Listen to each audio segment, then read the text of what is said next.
These mistakes will kill your business deals. I read this book, Never Split the Difference, a couple years ago. I lied. I didn't read it. I just listened to the audiobook a while back. Still counts, right? And I revisited this book because I'm training intensively in becoming a closer, and I just realized how much we can use the tactics that the author mentioned in this book in closing a real business deal. The author, Chris Voss, was FBI hostage negotiator.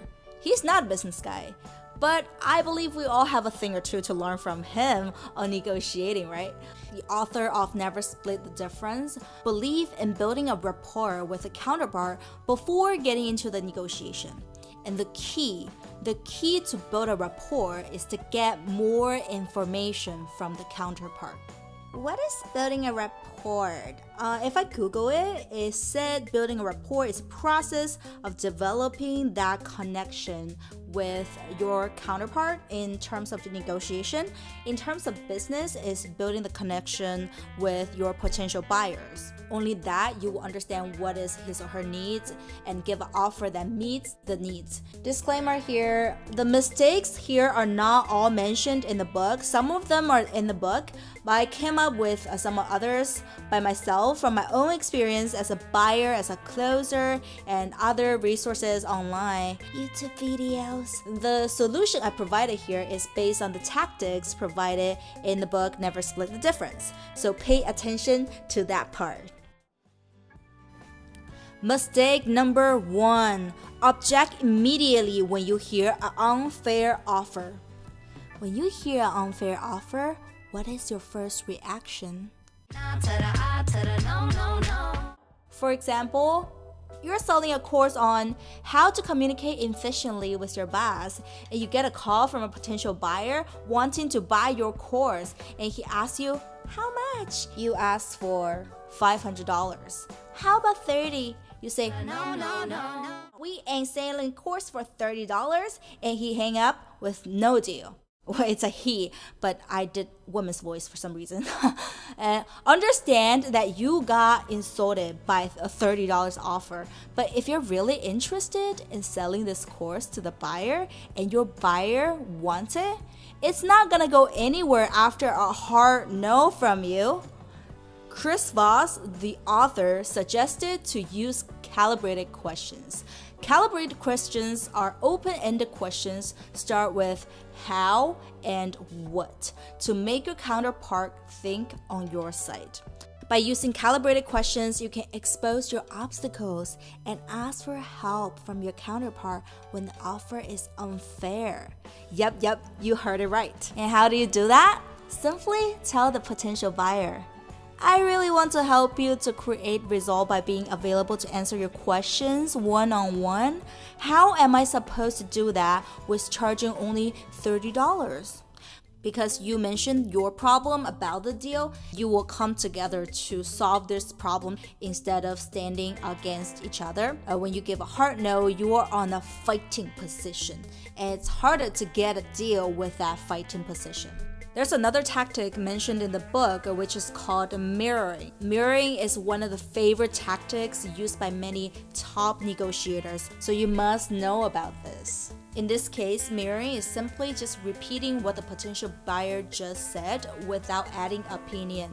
In this example, when the potential buyer suggested a price $30, you can simply repeat the price $30. And then the counterpart will more likely to explain and giving more information about why he thinks it should only cost $30. Remember, more information means more power for you to negotiate. And at the end, it might be because a potential buyer thought it was just a recording of your class, but you're actually training one-on-one.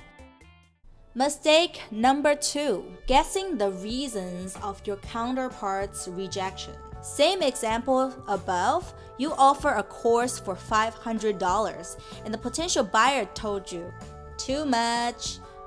And then you start guessing the reason why he rejected you. Do you not have that much money? Do you think I don't worth that much? Are you not the decision maker? And those pretty much kill the deal.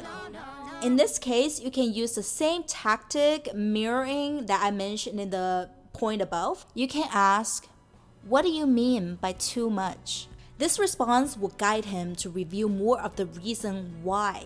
Maybe he has money, but he never heard of a course that expensive, and that information will allow you to target the right reason to respond, instead of just randomly guessing, because sometimes when you guess it wrong, it hurts more than it helps.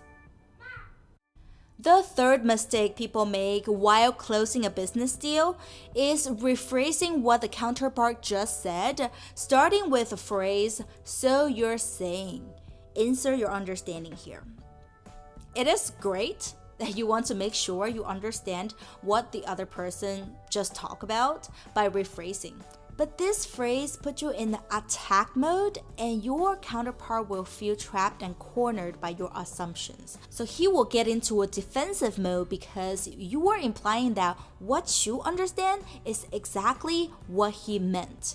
I will link an example below in description from one of my favorite YouTube channel. You can get a feel from the phrase yourself when someone's saying that. Instead, a better phrase introduced in the book is to start rephrasing from "you seem" or "it seems," and then insert a feeling you see that your counterpart is going through or your understanding of a message. Instead of saying, "so you're saying this is expensive," you can say, "it seems like you have some concern for the price." Rephrasing using "you seem" or "it seems" make your counterparts feel hurt instead of cornering him. Especially when your finding is correct, your counterpart will affirm that with a phrase, "that is right." When you hear that, the negotiation can start because you just built a rapport with him. Using "you seem," it's indication that it's just your observation. Even if it's not true, it's not gonna hurt your counterpart. You can simply adjust a statement until you hear "that's right." And your counterpart is more likely to do the following things for you. First of all, work with you to get to the point "that's right," because he wants to be understood as well. The second thing is he will expose more information about your findings. And the third, when it comes to your offer, he will hear it and result in higher likelihood of accepting it because you did the same to him at the beginning. Okay, the fourth mistake, the most common, is during a business negotiation, people will start with yes leading questions to make the potential buyer buy at the end. Do you know why people are afraid of telemarketers and see them as monsters? Because many of them corner their potential buyers by only use yes leading questions. Do you notice that? And people feel that they are forced to buy even though they don't really want to. So they just say yeah to get the person to go away. Example, do you want a promotion in your job? Yeah. Do you need to speak to your boss about that promotion? Yeah. Do you want to purchase our course on how to communicate with your boss? Thank you. Next. And the suggestion made in the book is to start from no leading questions. Because when people say no to something, they feel that they're more in control of changing the current situation. And they're more ready to hear what you're going to offer. Because at the end, you want the other side to feel safe and in control when they make the final decision, instead of forcing them into it. Back to the same example. You can ask the potential buyer, do you want to stay in the same position in your job in the next 5 years? No. Do you think you will get a promotion by not talking to your boss at all? No. And when you present your product after a few no questions, the likelihood of them saying yes to the final deal is higher than a bunch of yes leading questions. To conclude here, build the rapport by gaining more information from the counterpart. In terms of business, you and your potential buyer should be solving a problem together instead of having a war against each other and see who's winning and who's losing. You want to close a business deal with win-win situation.